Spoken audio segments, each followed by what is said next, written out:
আমি আরেকটি ঘটনা বলতে চাই যে আমাদের একজন দায়িত্বশীল গতকালকে আজকে তিনি ঢাকা থেকে গিয়েছেন সৈয়দপুর বিমানবন্দরে এবং সেখানে আইনশৃঙ্খলা বাহিনী তাকে একটা সাজানো নাটক করেছেন।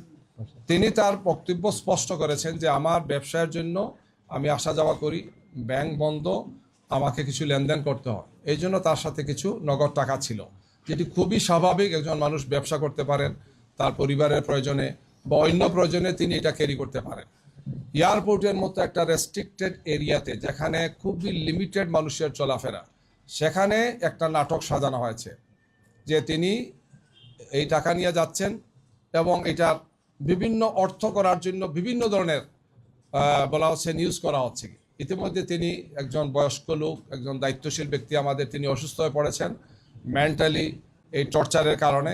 তিনি এই মুহূর্তে হাসপাতালে আছেন, রংপুর হাসপাতালে তাকে নেওয়া হচ্ছে।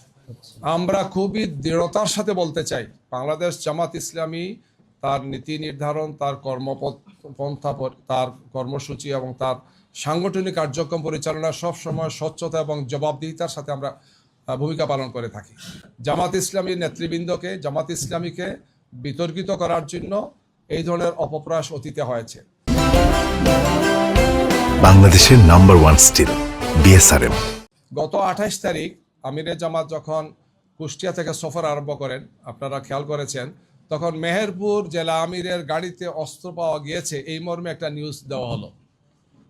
পরে দেখা গেল 1 ঘন্টার মাথায় সেটা হচ্ছে বাঁশ ছিল, লাঠি ছিল অথবা এই ধরনের ছিল, যেগুলা কাজের জন্য নেওয়া হচ্ছে, অর্থাৎ সেখানে স্টেজের কাজের জন্য নেওয়া হচ্ছে, শাবল নেওয়া হচ্ছে, কুদাল নেওয়া হচ্ছে। 1 ঘন্টার মধ্যে পরবর্তীতে তার গাড়ি দেখা গেল তিনিও গাড়িতে নেই, তার নির্বাচনী কাজে ব্যবহৃত গাড়িতে এই জিনিসগুলো ছিল, কিন্তু বলা হলো যে অস্ত্র তিনি বহন করছেন। এই ধরনের উদ্দেশ্য প্রণোদিতভাবে কিছু নিউজ তৈরি করে কিছু লোক আইনশৃঙ্খলা বাহিনীর একটা অংশের যোগসাজশে আমাদের ভাবমর্যাদাকে নষ্ট করার জন্য চেষ্টা করা হচ্ছে। অথচ 1 ঘন্টার মধ্যে তাকে ছেড়ে দেওয়া হচ্ছে, তাকে বলতে তার গাড়িতে যারা ছিলেন এবং বলা হচ্ছে যেগুলো কিছুই ছিল না, এবং সেটাই আসলে বাস্তব ছিল। তো এইভাবে আমাদের সে মনে হচ্ছে যে একদল লোক রাজনৈতিকভাবে জামাত ইসলামীকে মোকাবেলা করতে ব্যর্থ হয়। জনতার এই যে বিপুল প্রত্যাশা, বিপুল যে আলহামদুলিল্লাহ আগ্রহ আমাদের দিকে, এই জন্য একের পর এক এই সমস্ত ঘটনাগুলো তারা ঘটাচ্ছেন। গিয়ে নারী কর্মীরা আমাদের কাজ করতে গিয়ে বাধার সম্মুখীন হচ্ছেন, ফিজিক্যালি তাদেরকে ইনসাল্ট করা হচ্ছে, কাজ করতে দেওয়া হচ্ছে না, উল্টো আমাদের উপর নারীদের ব্যাপার বিভিন্ন কথা ছড়ানো হচ্ছে। এবং এই ধরনের সাজানো ঘটনাগুলো অত্যন্ত স্পষ্ট হয়ে যাচ্ছে। একটা ঘটনা ঘটে, এক জায়গা থেকে তারা প্রেস ব্রিফিং করেন, তারপরে গিয়ে তারা আবার নির্বাচন কমিশনে হাজির হন, এগুলো নিয়ে তারা অভিযোগ করেন। মানে এটা রিলেটেড, একটার সাথে একটা রিলেটেড, অর্থাৎ এই ধরনের একটা ঘটনা সাজানো হবে, তাৎক্ষণিকভাবে সেটা ব্রিফিং হবে, তারপর সেটা ইসিতে যাবেন অথবা একটা কর্মসূচি দেবেন। অর্থাৎ জামাত ইসলামীকে এবং আমাদের সাথে যে 11 দলীয় যে নির্বাচনী ঐক্য আছেন, তাদের সামগ্রিক অবস্থানকে প্রশ্নবিদ্ধ করার জন্য নির্বাচনকে সামনে রেখে একটি দল এই কাজগুলো করছেন। আমরা মনে করি যে এটা সুস্থ রাজনীতি নয়, এটা সুস্থ রাজনৈতিক চর্চা নয়। আমাদেরকে ফ্যাসিবাদ মুক্ত একটি বাংলাদেশে নতুন আমরা বাংলাদেশ করতে চাই। এই নির্বাচনটা খুবই গুরুত্বপূর্ণ। জনগণ যাতে সুন্দর, সুষ্ঠুভাবে, শান্তিপূর্ণভাবে নির্বাচনে অংশগ্রহণ করে, উৎসবমুখর পরিবেশে অংশগ্রহণ করে। আমরা আহ্বান জানাবো যে দেশবাসী তাদের সবাইকে নিয়ে, আত্মীয় স্বজন সবাইকে নিয়ে যাতে, এবং কি তাদের সন্তানদেরকে নিয়েও যাতে এখানে যান। যেহেতু দীর্ঘ একটি সময় চলে গেছে, প্রায় 1.5 যুগ, আমরা কোনো সুষ্ঠু নির্বাচন দেখিনি। সুতরাং আমাদের সন্তানদেরও এটা প্রত্যাশা আছে এই ধরনের একটি সুন্দর নির্বাচন দেখার।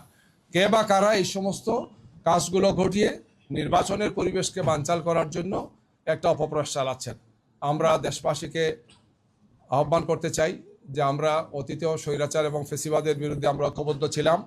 সামনে যদি কেউ এই ধরনের ফেসিবাদী আচরণ করে, বিভিন্ন ধরনের নাটক সাজিয়ে যদি নির্বাচনকে বানচাল করার চেষ্টা করা হয়, তাহলে জনগণ এটাকে ছাড় দেবে না। আমরা জনগণকে সাথে নিয়ে এটাকে মোকাবেলা করব। বাংলাদেশ জামাত ইসলামী আমরা জনগণের সাথে আছি, জনগণকে সাথে নিয়ে আমরা আগেও আমাদের দায়িত্ব পালন করেছি। আগামীতেও নতুন বাংলাদেশ গড়ার ক্ষেত্রে আমরা যুবক, তরুণ এবং বাংলাদেশের সর্বস্তরের মানুষকে নিয়ে আমাদের লক্ষ্যে আমরা এগিয়ে যাব, আমরা সেই প্রত্যাশা করছি।